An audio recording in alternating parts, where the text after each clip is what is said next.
Bonjour et bienvenue sur ce point lecture qui va parler d'Iron Flame. Pour contextualiser ce tome Iron Flame, c'est donc le deuxième opus de la saga de l'Empyrée écrit par Rebecca Yarros. Il fait donc suite à Fourth Wing, et Fourth Wing, je le rappelle, était mon coup de cœur 2025. Je ne pensais pas être à ce point, mais embarquée, vraiment. Fourth Wing, de quoi ça parle?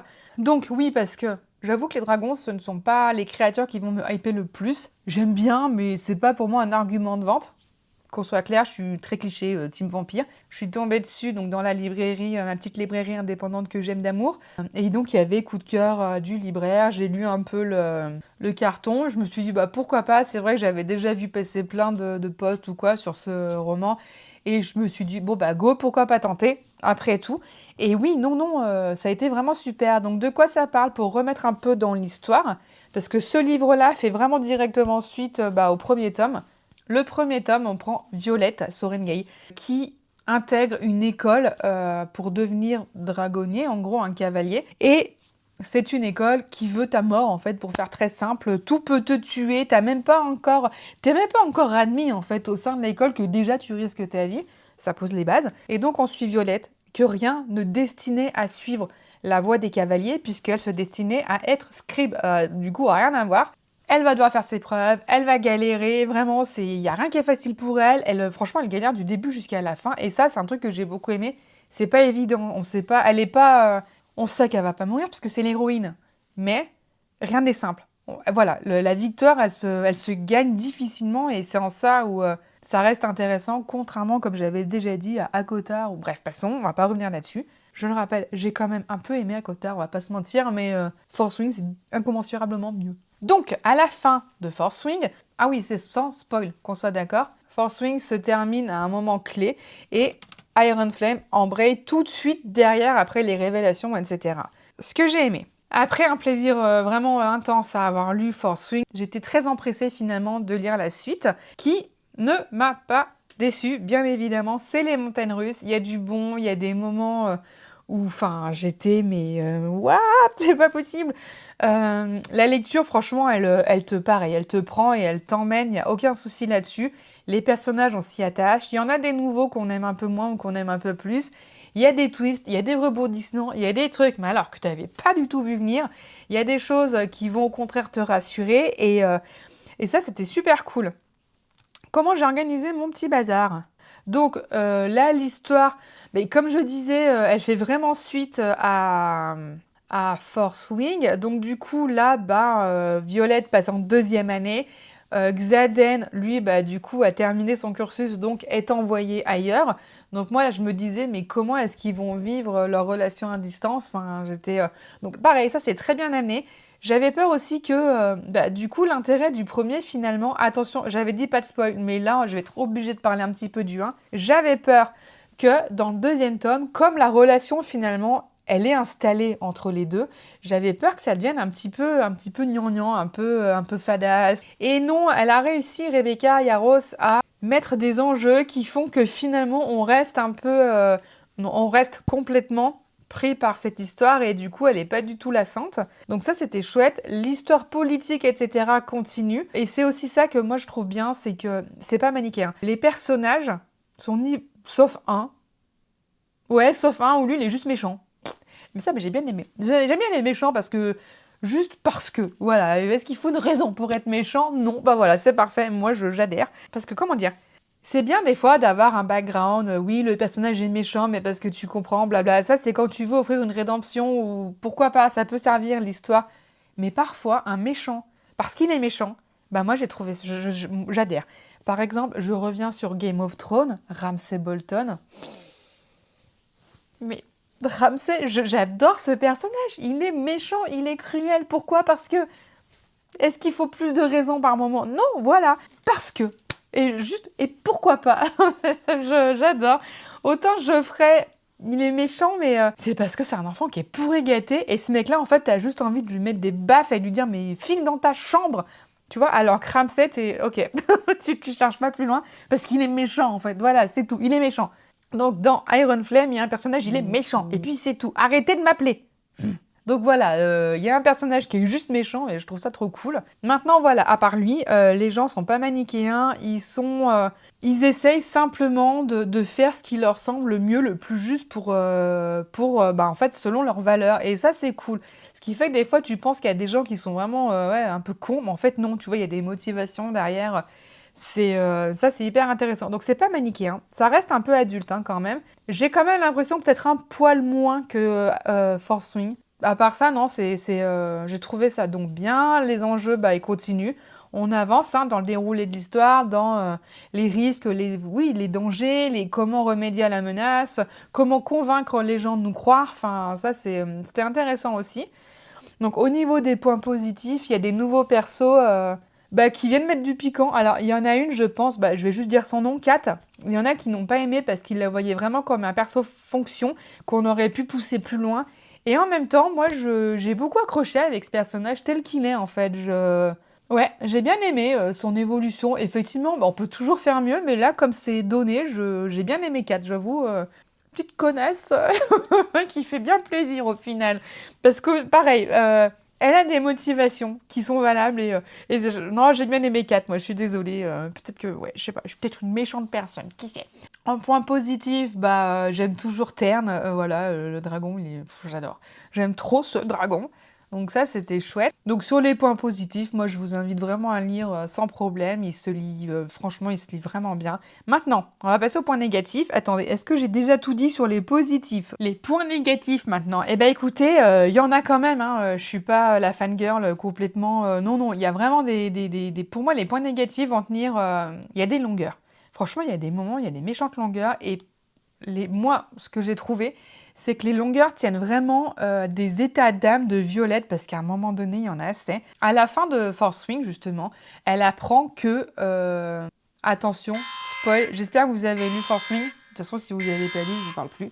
À la fin, Xaden lui dit des choses, d'accord? Xaden, il n'est pas obligé de tout lui raconter, je suis désolée. Il y a des enjeux des fois qui nous dépassent, donc par nécessité, et puis parce que ça ne la regardait pas de toute manière, il lui a certaines informations. Ce qui, jusqu'à là, moi, je trouve normal. Vraiment, je trouve ça normal. Maintenant, pas elle. Elle n'a pas trouvé ça normal du tout. Et elle l'a vraiment hyper mal pris. Mais au point... Alors, je suis d'accord. Ok, les révélations, elles sont... C'est pas des petites... Non, mais vraiment... Non, mais d'un côté, si je comprends, si tu veux, c'est quand même un truc qui a un petit peu d'impact sur sa vie perso à elle. Donc, mais... Non, vraiment, il ne pouvait pas lui dire. Enfin, je pense qu'elle peut être choquée, blessée, etc. Mais elle peut tout à fait comprendre qu'il ne pouvait pas lui dire. Parce qu'il y a des enjeux qui dépassent le petit nombril de Violette, en fait. Donc, je l'entends, je la comprends un peu, mais je pense qu'elle aussi, elle pourrait mettre un peu d'eau dans son vin. Ce truc-là que, ouais, je peux pas te faire confiance, blablabla. Enfin, pour moi, ça a pris trop de place dans le tome. Hein. Mais ça a pris trop de place dans le roman. Moi, j'ai trouvé ça lourd. Franchement, à un moment donné, c'est bon, ça tourne. On tourne en rond. Franchement, je supporte pas de tourner en rond. T'avances, tu recules, mais tu restes pas sur place, en fait. Donc, non, alors ça, pour moi, c'était un vrai point négatif, ça m'a saoulée. J'ai dit juste avant que, ouais, la romance entre machin, la relation, je vous jure, ça vaut quand même le coup. Maintenant, il y a un deuxième truc aussi par rapport à cette relation. J'adore la relation entre les deux. Franchement, elle a trouvé de quoi faire que ce soit encore intéressant. Je vous jure, je le redis que c'est intéressant. Mais... ça, c'est une critique que j'avais aussi dans le premier tome. C'est à des moments complètement random et parfois même totalement inappropriés. Genre, on est en train de se battre. Oh, elle est là en mode « Oh là là, mais Xaden, mais qu'est-ce qu'il est beau !» Meuf, je veux dire, waouh. Ok, t'es jeune, les hormones, tout ça, en ébullition, c'est normal. Et puis Xaden, je suis pas sûre que, à la place de Violette, je ne pense pas à la même chose. Mais je trouve que c'était un peu poussé quand même dans le livre. Il y a trop de moments où on sait, Xaden est beau. Allez sur TikTok, scrollez, cherchez Xaden Riorson, vous verrez. Oui, il est beau, franchement, il est beau, il est beau, il est beau. Mais on a compris en fait, c'est pas la peine de le répéter. À chaque fois que le personnage apparaît dans une scène, oh mon dieu, qu'il est beau. On sait, on le sait. C'est bon, on a déjà lu un roman avant, on a bien pigé que Xaden, c'est le mal incarné, quoi. Mal avec A circonflexe. Ou pas. Mais donc c'est bon, ça, on a pigé. Est-ce que c'est la peine? Donc voilà, il y a l'alternance entre il est beau et oh là là, il m'a trahi. Ok, je pense que les 680 premières pages, on avait pigé. Enfin, c'est pas la peine de continuer, quoi, j'ai envie de te dire. Encore une fois, on a un roman avant où justement il est beau et est-ce que je peux avoir confiance en lui, c'était déjà l'enjeu en fait. C'est bon, on arrête d'étirer le truc, à un moment donné on a confiance ou pas, on se décide mais on s'y tient quoi. Enfin, mince. Donc ça, moi j'ai trouvé ça un peu chiant. Vraiment, j'ai trouvé ça relou. En gros, pour moi, c'était vraiment les choses les plus chiantes. Donc là, vous allez dire, oui, mais en fait, les deux trucs que tu critiques, c'est finalement, ça tourne tout autour de la relation entre Xaden et Violette. Oui. Et vous allez me dire, mais c'est quand même ce qui fait le cœur de cet univers. Oui. Mais je vous ai raconté une partie de la relation entre les deux. Vous n'avez pas le reste. Donc si vous n'avez pas lu, allez-y. Franchement, ça vaut le coup. Vraiment. Enfin, c'est mon avis, hein, mais moi j'ai adoré. Je voudrais juste aborder un point que je vais tâcher de ne pas spoiler, c'est la fin. Elle m'a déchirée. Ne vous attendez pas à un truc de dingo, hein, c'est pas non plus... c'est pas un twist de fou furieux, hein, vraiment, mais moi en tout cas, en tant que lectrice sensible, ça m'a tuée. En fait, il faut savoir que quand j'aime quelque chose, mais je m'y plonge à corps perdu. Enfin, vraiment, je m'oublie et je fais partie de l'univers. D'autant qu'en plus, là, j'ai dû lire... je pense que j'ai dû lire les 500 dernières pages. Il y en a 1300 quelque chose. Les 500 dernières, je l'ai dû les faire dans la journée. Donc, j'ai terminé à 2h du mat. Pourquoi j'ai pu faire ça? Parce que je suis allée chez l'ophtalmo et que j'y suis restée de 9h30 jusqu'à 13h30. Voilà, donc j'ai eu le temps de lire. Et du coup, comme j'étais bien avancée... J'ai fait mon après-midi et puis à 18h, je me suis collée sur le livre et j'ai terminé 2h du match, je crois. En tout cas, une chose est sûre, j'ai terminé entre minuit et 2h. Je sais plus exactement. Du coup, en plus, la nuit, à un moment où ton cerveau il commence à s'éveiller pour les rêves et pour le monde onirique finalement. Donc j'étais vraiment dans un état d'esprit... j'ai fermé le livre. J'ai eu cette réaction. Mais non. J'étais choquée. J'étais... mais choquée. J'en ai rêvé la nuit, parce qu'encore j'ai passé des heures et des heures et des heures sur la journée et que ça s'est fini tard au moment où j'allais m'endormir et tout, et que cette fin est marquante, enfin moi en tout cas m'a marqué, mais je me suis dit mais non, j'étais à 2 doigts, je vous jure, j'étais à 2 doigts d'aller déjà chercher le livre suivant parce que je l'ai, et d'aller me spoiler en fait sur internet, parce que je me disais mais non mais c'est pas possible, mais moi je peux pas lire le tome 3 comme ça en fait, c'est pas possible, là non. Et problème, je me suis rendu compte que, là, il y a 3 livres qui sont sortis, mais il en manque un 4e. On n'a pas de date. Mais en fait, vraiment, je ne peux pas attaquer le 3e si je ne suis pas sûre que le 4e est sorti, parce que là, en fait, je m'arrête pile à un bon endroit. Je m'arrête à un moment de bascule, finalement. Je peux m'arrêter là, je peux imaginer la suite, c'est cool. Mais si j'attaque l'autre, là, et que, du coup, j'ai pas les réponses, en fait, c'est pas possible. Donc, du coup, j'ai le livre. Là, je le vois d'ici. Il est juste en face de moi. Je vais vous le montrer. Je voudrais juste, petite parenthèse, le premier Force Wing, je l'avais acheté dans ce format-là. Et comme j'ai beaucoup, beaucoup, beaucoup aimé, je me suis décidée à donner le poche à ma sœur, qui ne l'a pas lu. Après, elle a lu mon roman, elle a lu ma nouvelle sur Wattpad, elle va faire ma bêta-testeuse. Donc non, en fait, je lui pardonne complètement. Donc, comme j'ai beaucoup aimé, j'ai acheté cette jolie édition. Franchement, je vous la montre, elle est magnifique. Regardez-moi comment c'est beau. Mais regardez-moi ça. C'est juste magnifique, c'est beau. J'ai le 3e, que du coup j'ai pris directement, on me l'a fait à Noël. C'est mon chéri, il sait pas ce qu'il a fait, il est dingue. Mon chéri, non bref, qui m'a offert ça. Ça part de Xaden, enfin, c'est tellement naïf et suicidaire sa part. Pas prête de le lire, Rebecca. Je sais que tu passeras jamais par là, mais par pitié. Donne-nous le 4. Il y a un public qui attend là. J'entends le chéri. Et donc là, mon ami, tu dis, alors attends, t'as le 1, t'as le 3 et pas le 2. Voilà. Tu as tout compris. J'ai donc ces 2 tomes comme ça qui sont magnifiques. Et puis j'ai ce petit. Voilà. Je pense que peut-être je prendrai plus tard, quand le 4 sortira. Je vois mon chéri, qu'est-ce qu'il fait? Ah, c'est moche. Oui. Je sais plus ce que je disais. Je sais plus. Oui, donc c'est ça en fait, j'ai le joli tome 1, le joli tome 3 et le tome 2, c'est un poche. Donc je pense que peut-être, plus tard, c'est pas urgent, je me offrirai le joli tome 2. Mais j'ai tellement vécu de choses là avec lui que je pense, non, je vais le garder. Je vais pas le filer à ma soeur, de toute façon, elle va pas le lire, à quoi ça sert? Si tu me vois, je te juge. Ah non, on a dit je te jugeais pas parce que tu me relis. Je t'aime, cœur.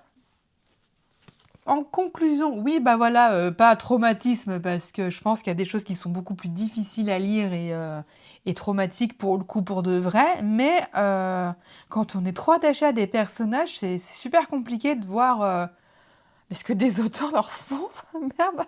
Le personnage souffre, mais nous aussi au final. Enfin bref, même là, enfin ça fait un petit moment, c'est bien de pas attaquer tout de suite. Je pense que j'ai vraiment besoin de faire une pause et de passer autre. Ah non, mais bref, ça m'a.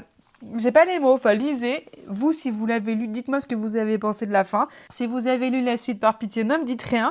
Même si je sais 2-3 trucs, parce que j'ai pas pu. Bref. Et sur ce, bah écoutez, je vais m'atteler à rédiger un avis un peu plus littéraire pour le déposer sur Glyph, parce que j'ai décidé de mettre mes points lecture, enfin voilà, de mettre des avis sur Glyph. Et n'hésitez pas, on peut se connecter sur Glyph, c'est pas mal. Si ça vous a plu, pouce, abonnez, partagez, commentez, et des bisous sur vous. Aujourd'hui, on parle de Force Wing. Bonjour et bienvenue sur le nouveau point de lecture qui va aborder Force Wing. Force Wing, du coup,